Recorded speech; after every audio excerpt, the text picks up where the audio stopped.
Let's look at the works from 1879 to 1915. We'll begin with The Egoist, which was written by George Meredith, and it was a comedy about the self-absorbed Mr. Sir Willoughby Patterne and his search for a bride. He was jilted by his first bride-to-be and doesn't understand why no one wants to marry him. He is faced with the choice now of two women, one being a softer personality and the other being Clara, a more strong-willed woman. In his eventual engagement to Clara, he is perturbed by why she does not want to be engaged, and the story follows more closely her attempts at not being engaged to him and escaping her relationship with him.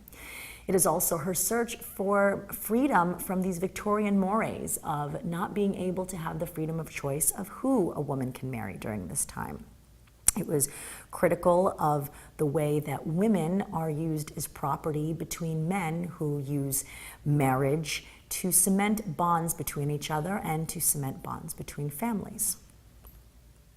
Written in 1879.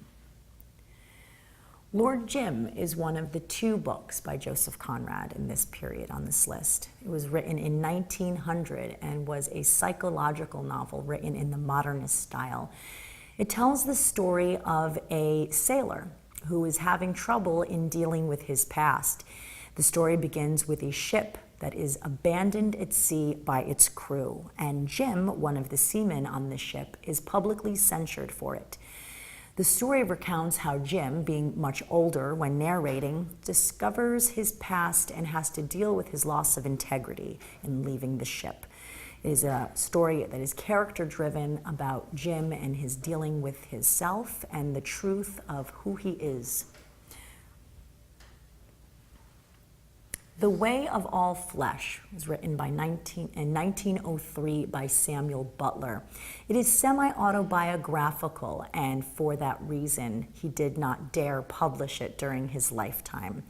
It is a reaction to Victorianism, as it chronicles 4 generations of a family, and it exhibits the hypocrisy of Victorianism. This was part of a greater movement at the time of works against Victorianism, as we were shifting out of Romanticism into the other areas of literature, and as the world was changing from this very classist elite system, separating the classes by money. Riders to the Sea was written in 1904. It is a one-act play written by Irishman John Millington Synge.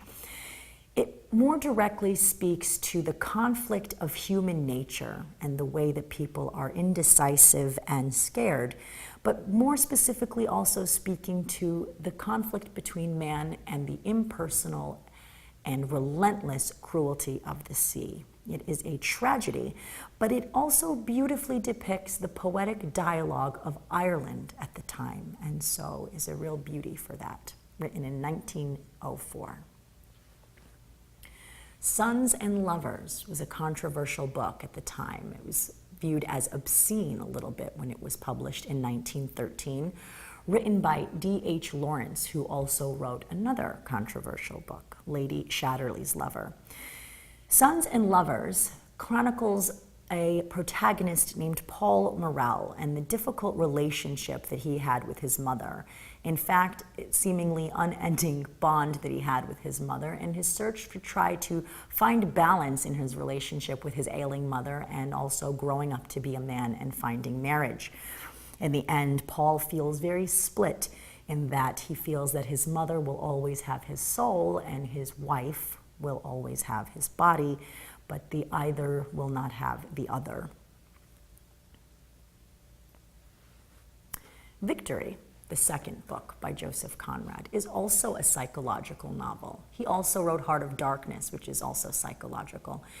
This is the tragedy about people trapped on 2 islands. It's the story of a European who finds his way to live on an island, which is now Indonesia. And on a night when going out on this island, he comes across a band full of females.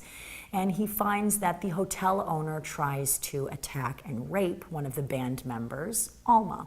He ends up saving her from him, and they flee to his island. When the hotel owner tries to chase them down for revenge, the eventual plot ends up in tragedy with all three of them dead.